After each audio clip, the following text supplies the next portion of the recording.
Back here in East Lansing with former head coach of someone from my hometown, Grand Rapids. We're here with Spiros Anastas. Spiros, this is first of all, welcome to East Lansing. I know you're obviously very familiar with the Mitten State. Welcome back. Yeah, no, it's great to be back. I have a lot of good memories in Michigan, having worked at Western Michigan and having worked with the Grand Rapids Griffins. A lot of good things have happened for me in this state, so I'm always happy to be back.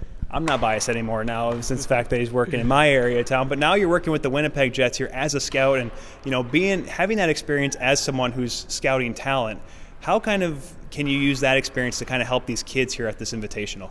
I think the biggest thing for me, and I talked about it yesterday during our practice sessions, is to make sure that they're keyed in on their details. So I tried to just share from my lens as a scout what I look for when I'm watching guys. And I work on the pro side, but it's the same thing whether it's pros or amateurs. You want to see guys that are doing the simple things and the right things consistently over a long period of time. So, simple things like stopping and starting, sticks on puck, tracking back and hunting pucks.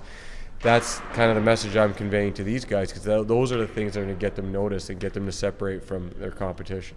How is it trying to coach in a weekend like this? Because obviously you're meeting a lot of these kids for the first time. They're obviously meeting you for the first time.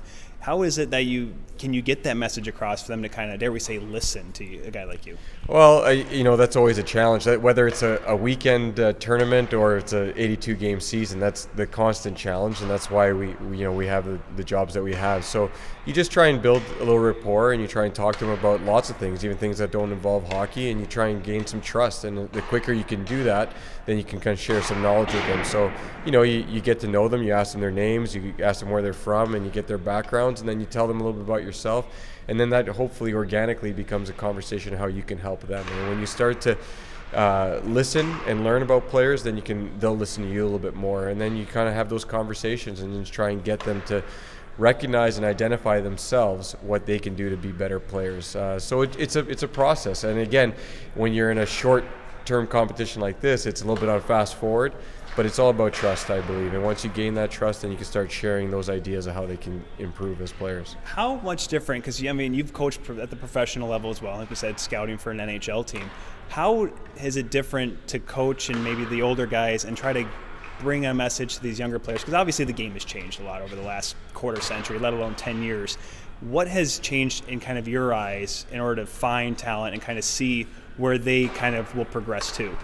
Well, it's interesting. Like, if you're comparing levels, I think at each level, if you have good habits and you do things right and you work hard, you're going to have success. In terms of how the game's changed over the last little while, it's a little bit more focused on individual talent, individual skill, and it's a little tougher, I think, to get guys to buy into certain roles at times. I think that's just the nature of the way training is and the nature of the rate of information that they're getting. So for me, that's kind of the biggest challenge from going from pro to taking these young guys for a weekend, because they all want to skill it up, right? So I think that's how the game has changed, because there's a lot more skilled players than there used to be. Definitely. I mean, geez, maybe I would definitely not have been able to play goal in today's game with how good these kids are.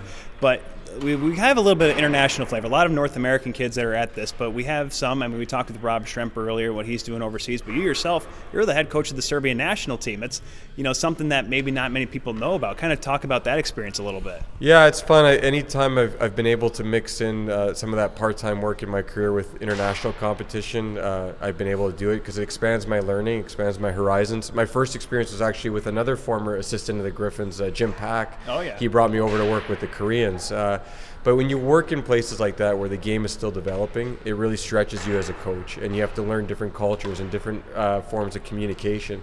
So while they might not be at the highest level of the IIHF rankings, when you come back and you start coaching these elite talents, you've learned how to communicate with different people. So it's awesome. In Serbia, they love to play. That's true love of the game.